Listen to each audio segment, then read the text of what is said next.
Good morning, good afternoon, and good evening, my wonderful 138, 39 subscribers.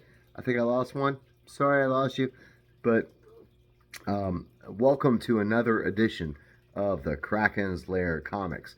Um, I'm going to be showing some key stuff, some good stuff. Um, Chris, my good friend at We Love Comics, um, I had reached out to and shared some things going on, personally in my life, and he's always got such a positive message of like, you're not kicked into the teeth if you choose to look at things a different way. If you choose to take action on things going on in your life and turn it into a positive thing.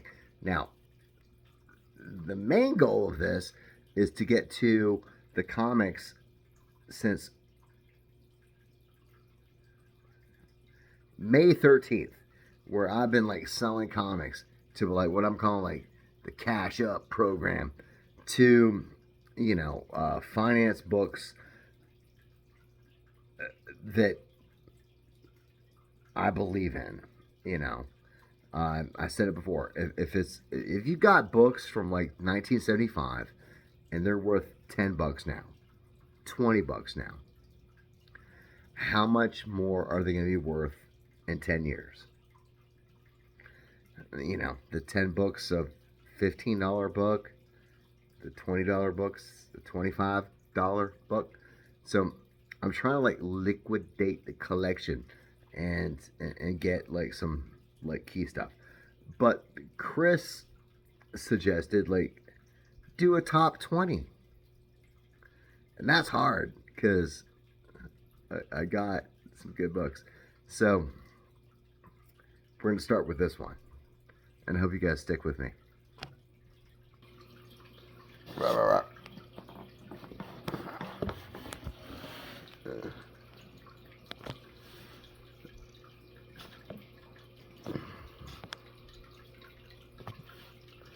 Strange Tales 110, First Appearance of Doctor Strange. It is graded a 0.5 because there is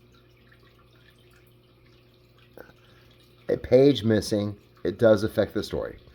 But when I got this, it was like the best I could afford. It really was.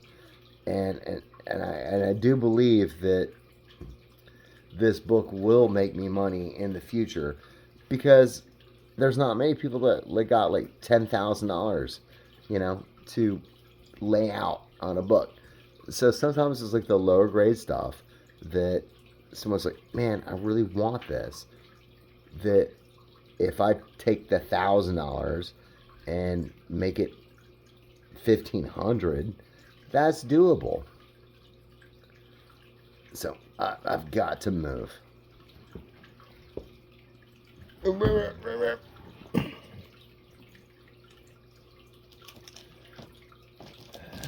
Got this on Father's Day this past year. A very nice 6.0. Got this for $600. That's nice.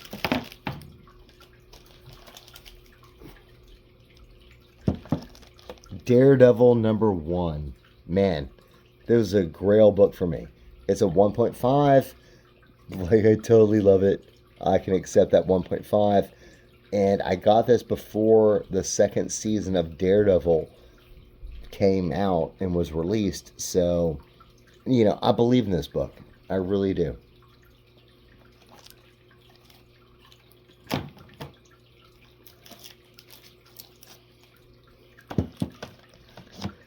Hulk 181.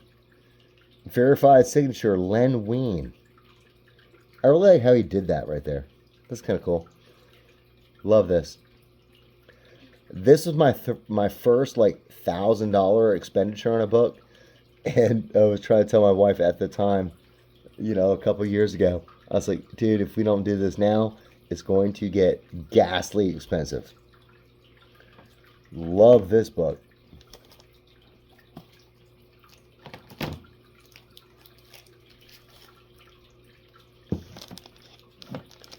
The seller said this was a 4.0.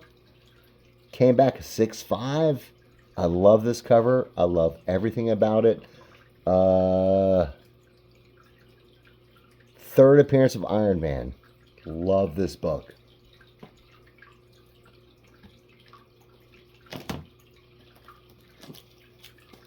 Bought this from Chris at the We Love Comics. Before the Kraven the Hunter movie.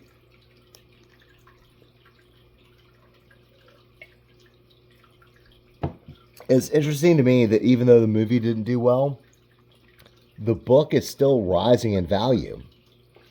I mean, it makes sense. It's Amazing Spider-Man number 15. Very respectable 4.5 grade. Got this for $700.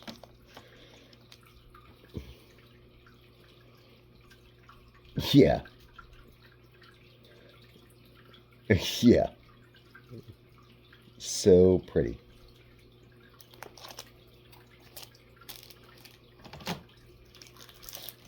Bought this from Chris on the We Love Comics. Another personal grail. It's a 3.5, but like, man, so happy to own this book.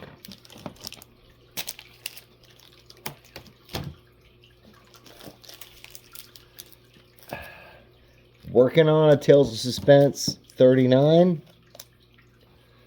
But I have this one. That's awesome. That's awesome.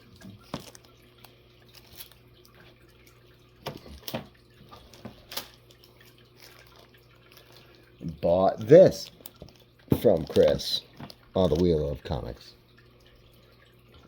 No one pounced on this. I spent $750. So happy I did. Love this book.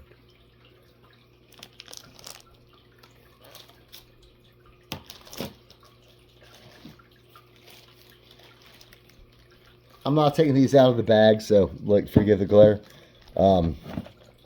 Bought this from Earl Shaw.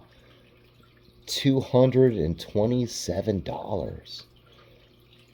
Had it graded. Love it.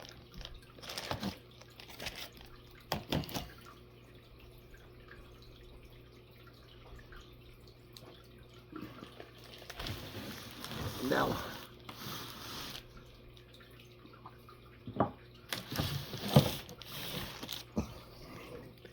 these are the books on the Cash App program. Starting March 13th. Well, before that, I started sending off books for sale. Nothing major, just to make funds. To liquidate the collection to get higher tier books.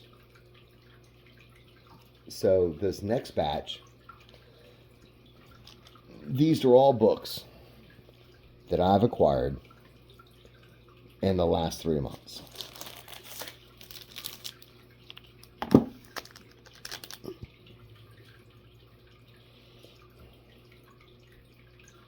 Hulk 3. Wow. Wow.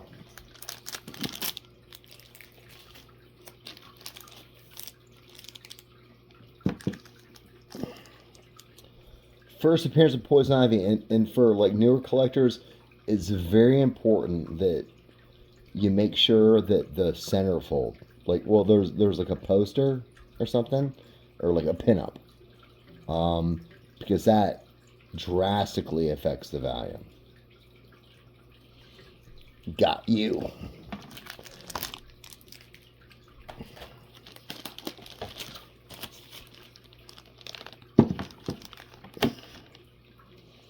Ghost Rider number 1. 1973 and a 6.5. Very nice. And I want to point out, this is all like the last couple of months.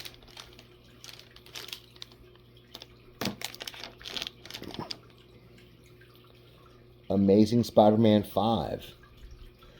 Like, I really believe in this. Like, when the Avengers, Doctor Doom stuff shows up, this is gonna like double in price. I mean, it's Amazing Spider-Man number 5. You know, so that's gonna appreciate. But like Doctor Doom, I've been saying it for years. It's coming. Hope you guys paid attention. Lower grade, but I absolutely love this. Got a good deal on it. ASM number 6. I think it's the only Amazing Spider-Man like where that's done like in pink. But man, I love monsters. I love the lizard. That's awesome. We're still going. Avengers 57, 6.0, first appearance of the Vision. Man. Such a great cover. Alright. You'll love this.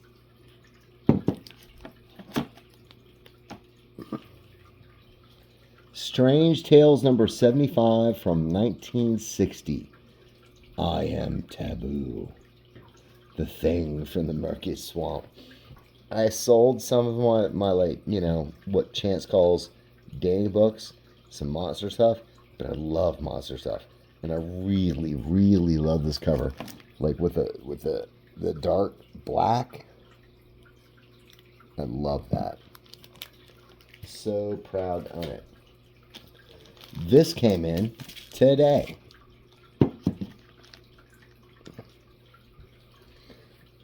Journey in a Mystery, number 51.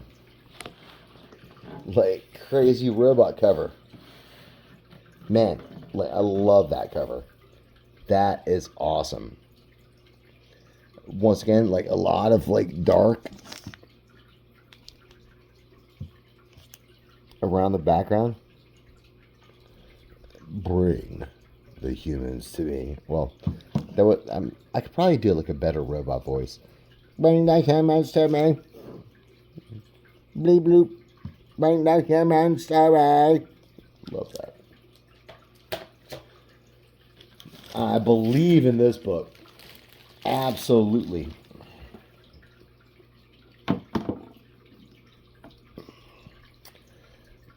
Fantastic Four number 8. The first appearance of the Puppet Master and the first appearance of his daughter, Alicia Masters, who is a blind sculptor that goes on to, like, because, like, she can sort of, like, feel things with her fingertips. She falls in love with the Thing at the point, like, where he's, like, a monster. Because, you know, like, Mr. Fantastic and Sue Storm and Johnny Storm, like, they can pass for human, and he can't. And, you know, she touches his face, and she feels his inner being and his soul, and falls in love with him, and he falls in love with her. Meanwhile, her father is a villain. It's like, dude, this is a subplot to any Fantastic Four movie coming. How do you not explore that? Disney. So that's my, like, cashing up books and a couple other fun little nuggets from Dan the Kraken's Man's collection. And, like, look, you know, I'm not a trust fund kid. I work for a living. I put my money wisely on where I can spend it. And that's not an unlimited supply. But what I'm doing is I'm selling just like generic books. But it doesn't take many $5 books to have some buying potential. So, like, FF8, Wait, this thing?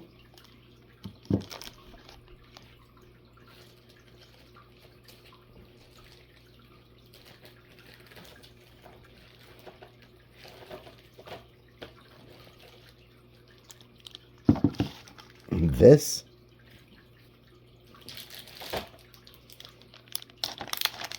That? Wow. All it took was like a little bit of effort, and now I have these books. And I did not come out of pocket a single penny. So that's something to like consider, right? If you're going to your local comic book shop on every like new comic book day and you're spending 50 bucks, 60 bucks, 100 bucks, if you put that money towards something bigger, you could have these same books. Respect. This is Daniel at the Kraken's Lair Comics. I will talk to you soon.